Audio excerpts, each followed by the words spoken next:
তো বন্ধুরা আমি চলে এসেছি কিন্তু রান্নার জন্য সব কিছু গোছগাছ করে নিতে। এই যে আমি এখানে কিন্তু কিছু শিং মাছ নিয়েছি, পরিষ্কার করে ধুইয়ে লবণ হলুদ মেখে নিয়েছি। এই যে মাছের পাশে একটু ডিম আছে, দেখুন ডিম নিয়েছি। আর এই যে এই পাশে ছোটো বড়ো সাইজের একটা আলু কিন্তু এভাবে কেটে নিয়েছি। আর দুটো আলু আমি বাতে দেবো, এই জন্য কিন্তু ধুয়ে নিয়েছি পরিষ্কার করে।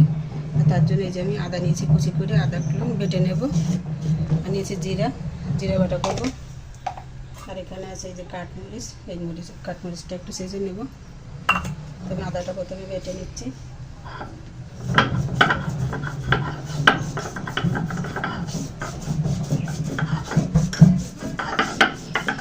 এটা কি কাঠমরিচ? ওই এইটা না, এটা তো আদা বেটে নিচ্ছি। কাঠমরিচ কোনটা? কাঠমরিচ এই যে।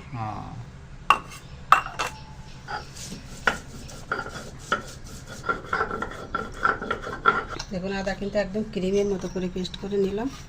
আর দেখুন বন্ধুরা, অনেকেই কিন্তু এটা ব্যবহার করতে জানে না। এটা কিন্তু সুপারির খোলা দিয়েও করা যায়, সুপারি গাছের যে খোলা হয়ে থাকে। আর এটা কিন্তু নারকেল গাছের চুমড়ি, এটা দিয়ে কিন্তু দেখুন কত সুন্দর করে পাকায়, এইভাবে তুলে নেওয়া যায়। আর আমি কিন্তু অনেক ভিডিওতে দেখে থাকি যে প্রায় কিন্তু হাত দিয়ে এভাবে করে তুলে নিয়ে আসে মশলা বা যাই কিছু বাটে না কেন, কিন্তু তার থেকে এটা কিন্তু অনেক সুবিধা। দেখুন হাতটাও পরিষ্কার থাকে। আর এই যে আমি এখানে কাঠমরিচ নিলাম, এটা একটু থেতো করে নেব।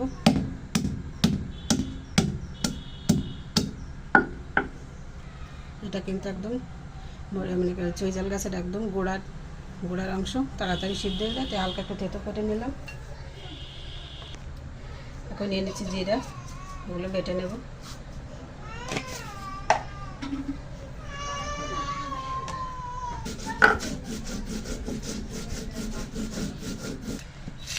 তো বন্ধুরা আলু নিয়ে যাচ্ছি, আমি কিন্তু ভাত বসিয়ে দিয়েছি, ভাত চড়ানো হয়ে গেছে, পাতে ফিরে বলো বসার টাইম হয়েছে। এখন নিয়ে যাচ্ছি আলু দিয়ে দিচ্ছি। তো বন্ধুরা জিরাও কিন্তু বাটা হয়ে গেল, তুলে নিচ্ছি। তো বন্ধুরা এই যে মশলা কিন্তু গুছিয়ে নিলাম, এই যে জিরা বাটা আর এই আদা আর কাঠমরিচ আর শুকনো লঙ্কার গুঁড়ো আছে, ওপরে ওটা বেটে নিচ্ছি না। তো বন্ধুরা ভাত হয়ে গেল, এই যেদিকে ভাত নামিয়ে নিয়েছি। আর কড়াইতে আমি তেল দিয়েছি, দেখুন। এখন আমি চুলা অন করে দিয়েছি। আর একটু আলু ভাতে দিয়েছি, তার জন্য শুকনো লঙ্কা ভেজে নিয়েছি পাশে। এই যে এখন আমি মাছগুলো ভেজে নেব।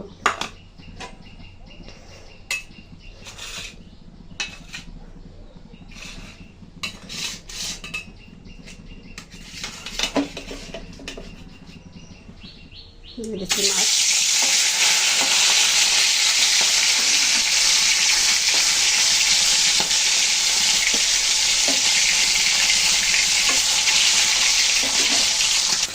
সবগুলো মাছ নিয়ে নিয়েছি, সুন্দর করে ভেজে নেবো। করে যেদিকে দেখুন সব কিছু কিন্তু রেডি করে নিয়েছি।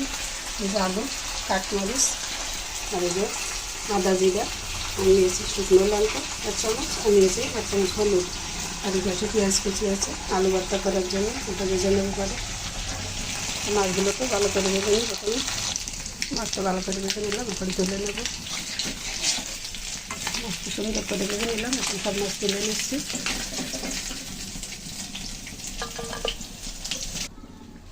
এই মাছটা ভালো করে সব ভেজে তুলে নিলাম। এখন এই তেলের ভিতরে আলুগুলো ভেজে নিচ্ছি।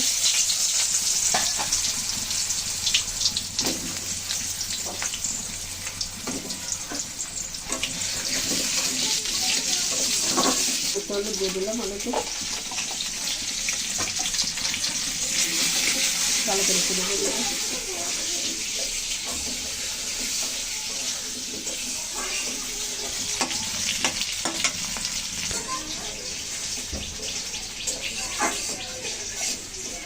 দিলাম, এখন তুলে নিচ্ছি।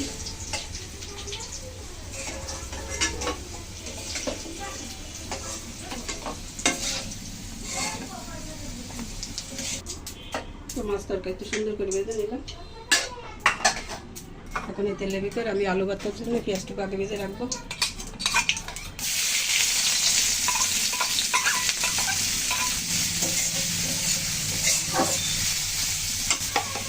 সামান্য একটু হলুদ দিয়ে দিলাম পেঁয়াজের সাথে।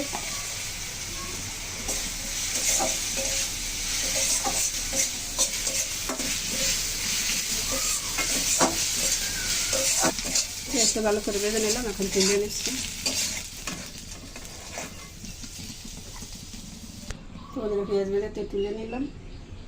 কড়াইতে আবার তেল দিয়েছি, তেল কিন্তু গরম হয়ে গেছে। এখন ফোড়নে দিয়ে দিচ্ছি আমি শুকনো লঙ্কা আর জিরা, দিয়ে দিচ্ছি কাঠমরিচ, এখানে যে আগে দেখিয়েছিলাম যে মশলা আদা জিরা শুকনো লঙ্কা আর হলুদ একসাথে গুলে নিলাম, দিয়ে দেবো এখন।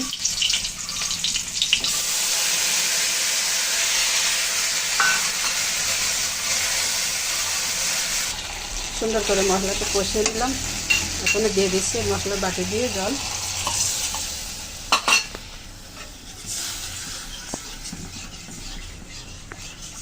আবার একটু মশলাটা ভালো করে কষিয়ে নেব যতক্ষণ না মশলা থেকে তেল ছেড়ে দেয়।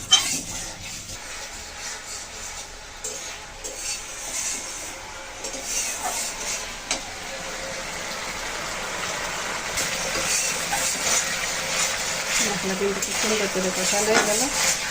এখন মশলার থেকে কিন্তু তেল উপরে উঠে এসেছে।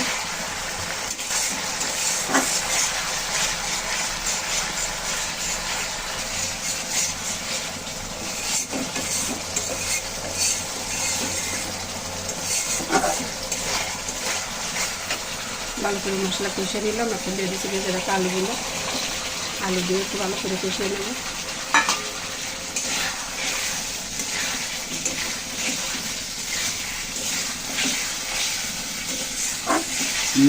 Yummy tasty. তাই বুঝি ফ্লেভার তো খুব চমৎকার। ঠিক ধরেছে, একদম আদার সুগন্ধটা বেশি বেরিয়েছে। তো বন্ধুরা দেখতে থাকুন।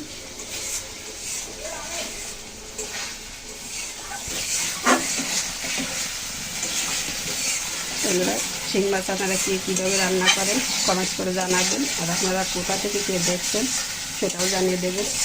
কমেন্ট করলে হয় কি আপনাদেরকে অন্তত একটা ধন্যবাদ তো দিতে পারি, আর বেশি কিছু করতে না পারি। বন্ধুরা দেখতে থাকুন, আর দেখতে দেখতে যদি ভালো লেগে যায় চ্যানেলটিকে সাবস্ক্রাইব করবেন, পাশে বেল আইকনটিকে প্রেস করে দেবেন। আর দেখতে থাকুন রান্নার বাদ বাকি অংশটাও। আমি এখন মাছ দিয়ে দিচ্ছি এই সাথেও।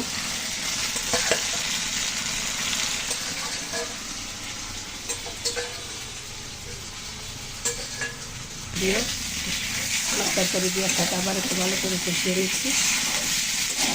এখন জলের জন্য জল দিয়ে দেবো।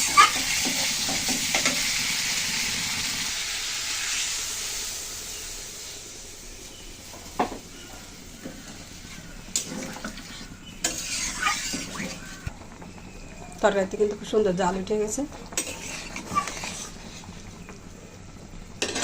এখন লবণ দিয়ে দিচ্ছি পরিমাণ মতন।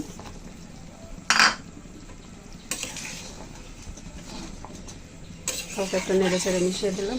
এখন ঢাকা দিয়ে রান্না করব। ঢেকে দিলাম। তো সাথেই থাকুন বন্ধুরা। তো বন্ধুরা রান্না হতে হতে দেখুন আমি গামলা কিন্তু ভাত তুলে নিয়েছি, আর আলু ছিল ওই যে ভাতের ভিতরে আলুগুলো বের করে নিলাম। দুটো আলু দিয়েছিলাম, একটু ভেঙে দিয়েছি, গরমটা ছাড়িয়ে যাক তারপরে মাখাবো। আর তরকারিটা একটু দেখিয়ে দিচ্ছি এটাকে।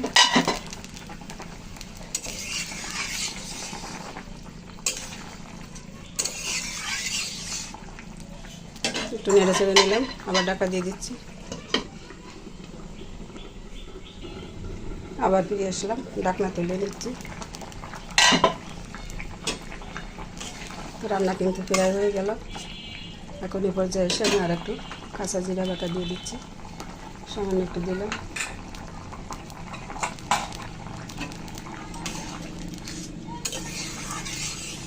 ভালো করে মিশিয়ে দিলাম। দেখুন আলু কত সুন্দর সিদ্ধ হয়ে গেছে, একদম আমার মতো গলে গেছে।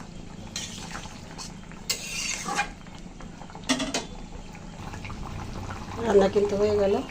এখন আমি সবশেষে একটু ভাজা জিরার গুঁড়া দিয়ে দেবো, তারপর তরকারি নামিয়ে নেব। দিয়ে দিচ্ছি 1/2 চামচ জিরা গুঁড়া।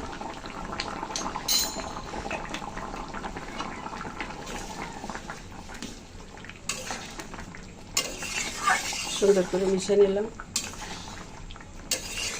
এখন আমি তরকারি নামিয়ে নিচ্ছি।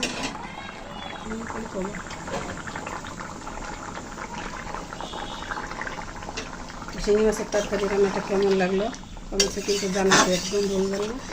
তো সবাই এইভাবে বাসায় একবার ট্রাই করে দেখবেন। আমরা তো এইভাবে রান্না করে থাকি, আমাদের কাছে কিন্তু সুন্দর লাগে। এছাড়া এইভাবে ছাড়াও কিন্তু আমরা শুধু জিরার গুঁড়া দিয়েই করি, অসাধারণ লাগে কিন্তু খেতে। নিচ্ছি